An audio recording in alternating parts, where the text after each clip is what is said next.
boys and girls, old Mac had to start his camera up. Let me turn the cruise control off. There we go.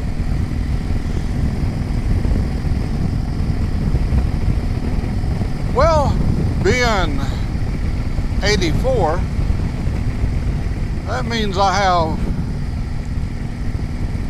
8 decades in my life that I can talk about. I can't talk about the first 4 years because, well, basically, that stuff people told me that are gone now. I can only tell you about the things that I recall and places I've been and things that I got to do for about 8 decades. I have some favorite periods of time in my life. I think probably the best time of my life, best decade, let me tilt this back. The best decade was the 60s. I think that's when I, become aware. I was raised basically a structured life, hard labor. You earn what you have, and when you earn it, it's yours, and you have a right to fight to keep it, and all that stuff. I learned about the man that controls everything in your life as he does today. So I'll go back to the period of time when all of America began to wake up and begin to experience individual lives, dabble in things that he was always afraid to go there. I guess everybody saw the movie Reefer Madness, where that old mean devil weed is gonna take you down. And a lot of good movies. Remember, I think what was it? Bobby Gentry. There was a movie about a preacher, and he preached fire and brimstone, and but he lived a different life. And a lot of us, we live different lives, and through YouTube we get to see a little peep into those lives. Some people lived very exciting lives, and others had an existence. They maintained the tight structure that society had given them. Your obligation was to grow up, if you was a man, is to grow up and get in the army and do your service for your country. I was no exception. I did my thing. I did all those things, and now the late 60s are here. Rock and roll came alive a long time ago, but now you've got artists that can make the strings of a guitar warp and distort, and to basically find and weave its way into your mind. Purple Haze. Oh, there's so many really great songs that got you in the mood.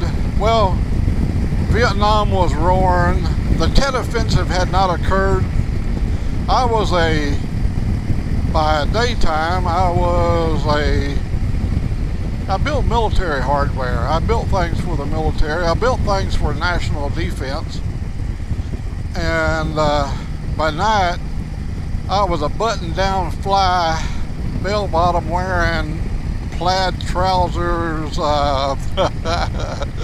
wore a serape, smoked a little dope, and we learned about ganja. My first experience on ganja, a gentleman, we were out fishing. Him and I went to school together, a college, and he said, "You don't mind if I smoke in the boat, do you?" And well, I can't smell. Of course not. I don't mind you smoking in the boat. So he reached in and got one of them special cigarettes, one that's twisted on the end.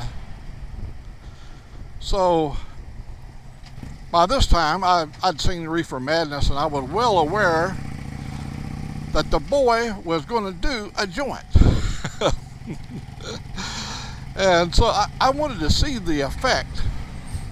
So he took a couple of deep draws on it, and he said, "You want a bump?" Or he didn't say. Back in the days, we didn't use the term bump. That's a stay right there, buddy. That's a term that's came up, I think, in the last 20 years.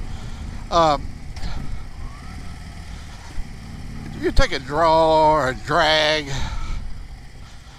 I think the Brits call it a drag on a fag. And of course, in America, a fag meant something entirely different. You didn't even want to talk about it. It was one of them subjects you tried to keep out of your mind. You didn't let them words come into your mouth.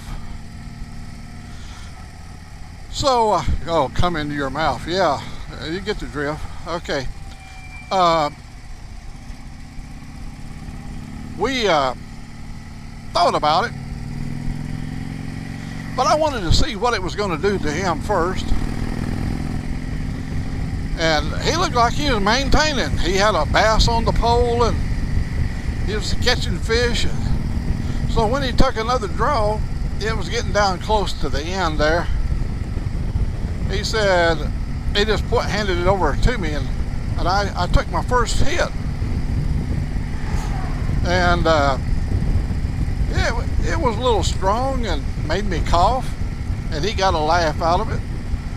But I thought, I don't even understand. It's bitter. It don't taste good. It doesn't have an aroma, a flavor in your mouth that you can enjoy. And he reached over and got a bottle out of the cooler of Annie Greenspring. No, nobody knows what that is now. It was a wine, Boone's Farm, Annie Greenspring. You had Mad Dog 2020, Old Gallows Port, Thunderbird.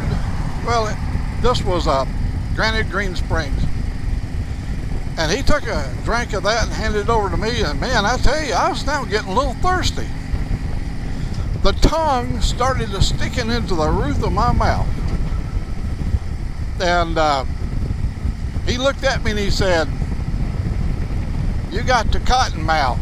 I go, "Cotton mouth?" He said, "Yeah." He said, "Take you another drink of that wine." I did. Well, we finally got everything finished. We got in the car and he lit up another one before we got out on the freeway. We was up in Seattle, so you had to get over on, I think it was called the 512 freeway. And so he, took a couple of hits and handed it over to me. And of course, I took a couple of hits on it because ain't nothing happening. This stuff don't even have an effect on me. Because see, I was a gifted child. The Lord ain't gonna let nothing bad happen to me. So I thought he paid a lot of money for this stuff back in them days. It was hard to get and it was illegal and you had to watch what you was doing. So I riding along there, and all of a sudden I began to feel like I was in a triangle. In one corner of the triangle was me, and out in front of the me in that triangle was the other tip of the triangle. That was the hood. And over on the left-hand side of the triangle was him. And I had a hard time going from one position to the other. I couldn't turn my head.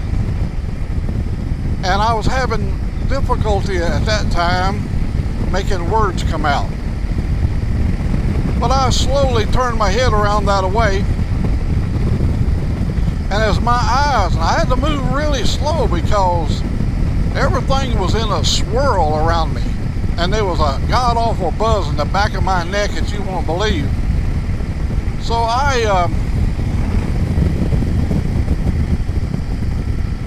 as I was moving around to the left to see him, I happened to see we was in a Chrysler town car wagon, one of them big old Chrysler wagons. And not a K car, but a big Chrysler. He was doing 35 miles per hour. And I slowly got my head turned to where I could see him. And with a great deal of effort, I said, "Neil, you're only doing 35. And he also obviously was in a triangle because he struggled to look down at the speedometer. And sure enough,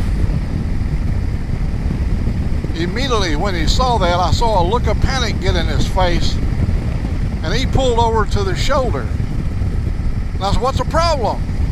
He said, "Gotta let the traffic by." And I was able to finally look around, and we was on a 4-lane highway. But a lot of people that gathered up behind us did not know if we was broke down or not.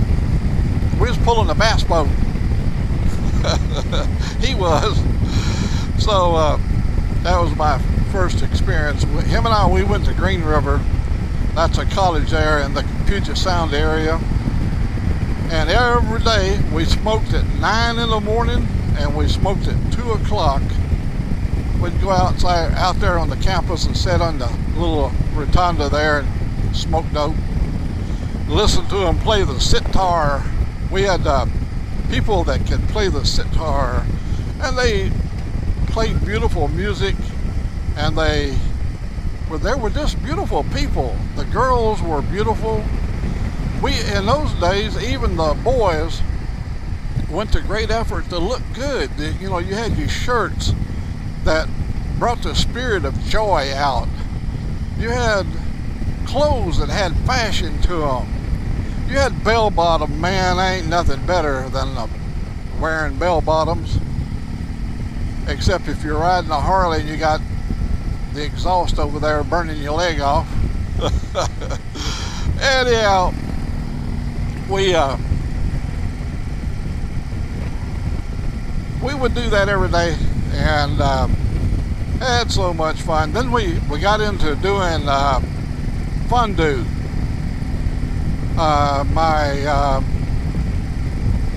My second or third wife, my third wife, she was Cherokee Indian, and we used to go over there, and her daddy was a Cherokee that could read Cherokee. He could read the letters from the soldiers in World War II that was written in Cherokee. We'd go to stump dances and powwows, and we would smoke. We'd go in the smoke lodge and smoke. Well, when we was down in Midland, Texas, we smoked a thing called peyote.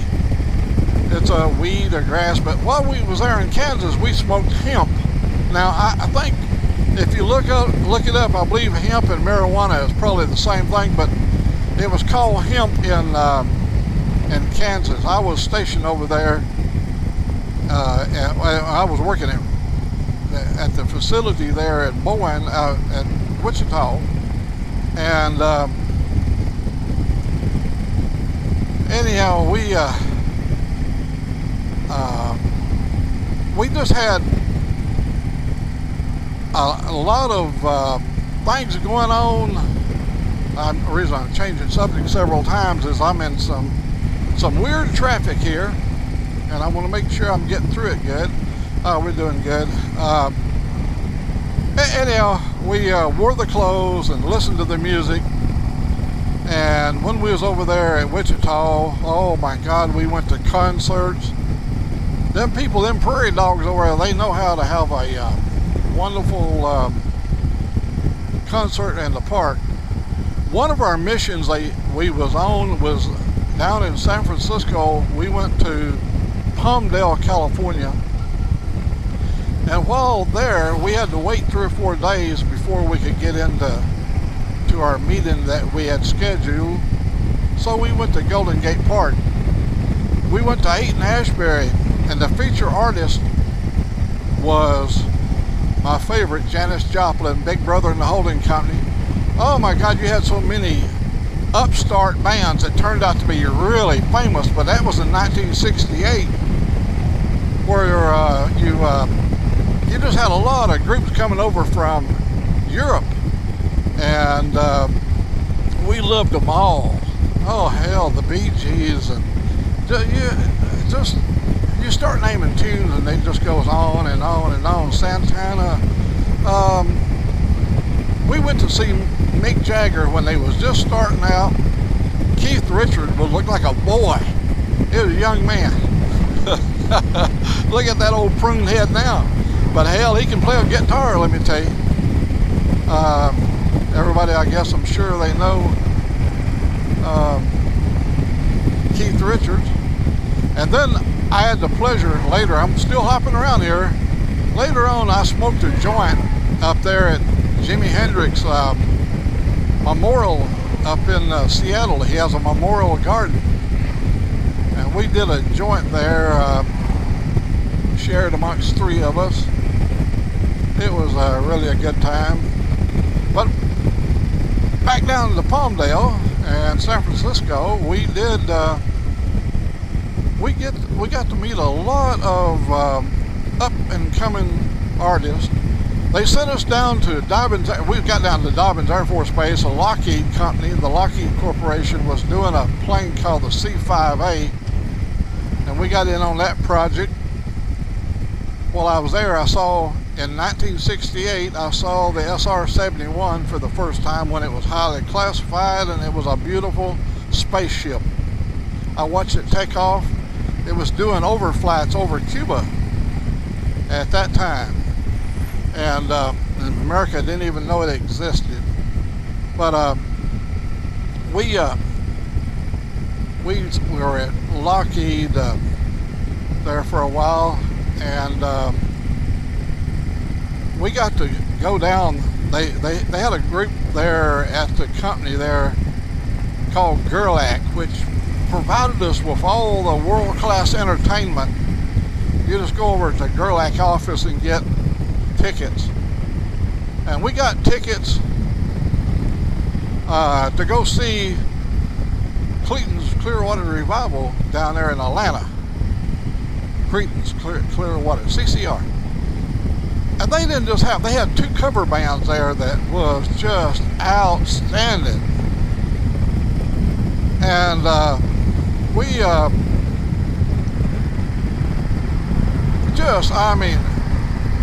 was introduced to a term called grooving.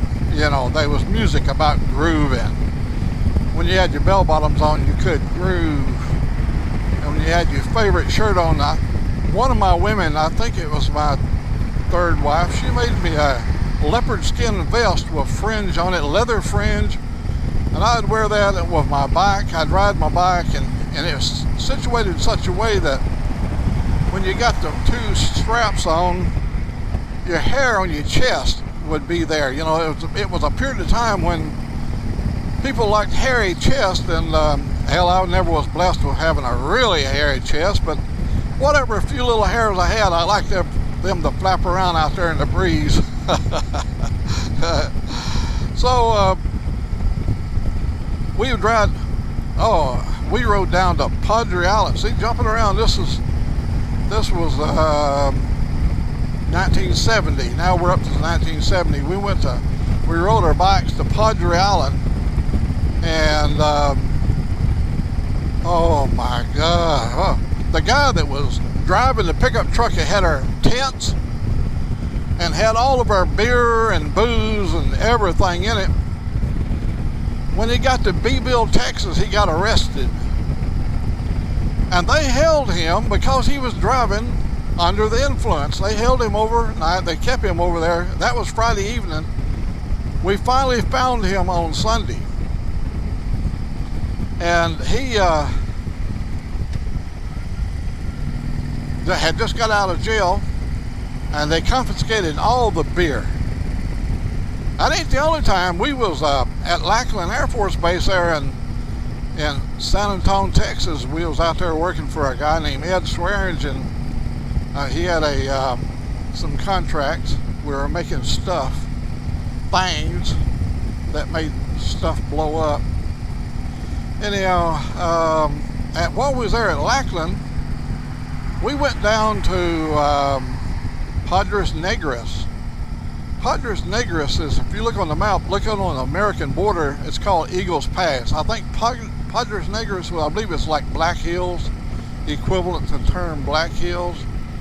And so anyhow, we rode down about 100 miles. I had a new Ford Torino. I had just got it. I bought it up there in Wichita, Kansas. A new 68 Ford Torino. It had everything on it. Airbag, suspension, you name it. It was the hot dog. Ford was featuring it as one of their bad boys. So let me try to get through some of this traffic here. We rode down in Mexico, and we was out there. We went and saw people doing things that other humans should not be doing. I'd never seen stuff like that in my life. We're 100 miles from the border down in Mexico, and we got separated. One of the guys separated from us, and we spent most of the night looking for him, going from one bar to the next. And we finally, it's now daylight, and somebody said, go to the police department, policey. So we went to the policey. We said, hey, we're looking for this guy. He said, go out there in the courtyard and look down in that hole. It's got the grate over it, and see if you recognize him. If he's in there, come and let me know. So we went and looked, and there he lay. I ain't gonna call his name because he still has relatives still alive today. He's gone, he's passed on. But there he laid down in the hole, and I asked the guy, how much is it going to cost us to get him out of the hole? And the guy, he said, $65. Well, that was in 1970. So between all of us, we dug up $65, and we went over and got him out, and he had snot and slobber and everything on him because he'd been laying down in the bottom of that pit. And we got him over and got him washed up, strapped him in the car, and we paid a boy $10 American to watch my Torino so nobody steal the wheels off it. So we went over, and there's my car, and it was in good shape. We all piled in that thing, and we've got to get back to Lackland. I'm talking about we got to get back. So we were running 100 plus miles per hour on this dirt road, you know, and the La Pronto, we were just moving on. We couldn't read no Spanish. We're illiterate. We're rednecks. And we kept seeing, we knew what alto meant, stop, of course. But we kept seeing signs talking about something in so many kilometers, and we didn't know that 1.6 kilometers per mile. We didn't have no knowledge of that. Why should we? You know, we were American. American man don't need that stuff. Well, come to find out later, we did need that stuff. So we was cruising along there, and I noticed the numbers getting smaller and smaller. You know, like 50, you know, so many kilometers and less and less and less, and we saw these big red signs up there that had all kinds of writing on them, and the last word we saw was "Alto." A little bit. I began to cinch up on it. It had them old big brakes on that Torino GT, and I began to cinch up on that thing and kind of got it drugged down, and oh my God, we're going over the edge. And we went over the edge. What had happened, the bridge was out, and it was trying to tell us the bridge was out. And so we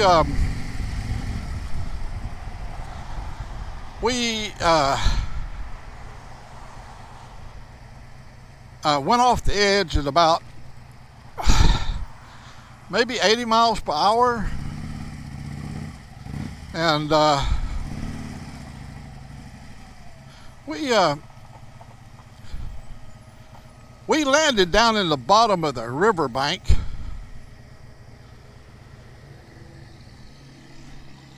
and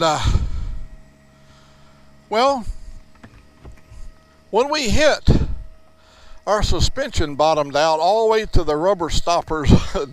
All them big airbags were squeezed flat, and then all of a sudden all that pressure, it shot to the top, and it pushed us all the way from the bottom of the river bottom up to the bank, and we landed and busted the right front tire.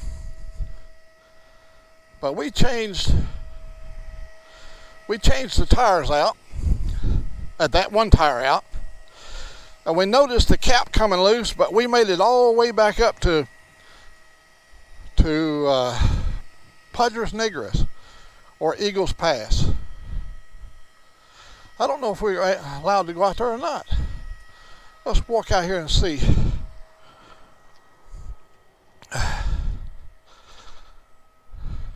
Come here, honey, so I can. There, it looked like they're painting. For you people that have never been to America, why? They're not buying tickets. I don't believe it's open yet. Oh, to go down there on to the. Oh, we don't want to go on it. We just want to look at it. Anyhow, come on, keep moving. Keep moving, please. That girl is so righteous. She wants us to pay for everything. Anyhow, we got our tires changed out. When we got back up to the base there, they sent us back to Spokane, Washington. My car made it all the way from San Antonio to Spokane before the next tire blew out. Anyhow, that was it. That was my little story of the 60s, and we hope we didn't bore anybody, but everybody's got a story. With that, I'm going to say, have a good day. I'm going to look up and try to find a good restaurant to eat. These ships have sailed all around the world. They're on a world tour. They came up the Tennessee River. That's what you're looking at out there is the Tennessee River. Over there is the Tennessee River.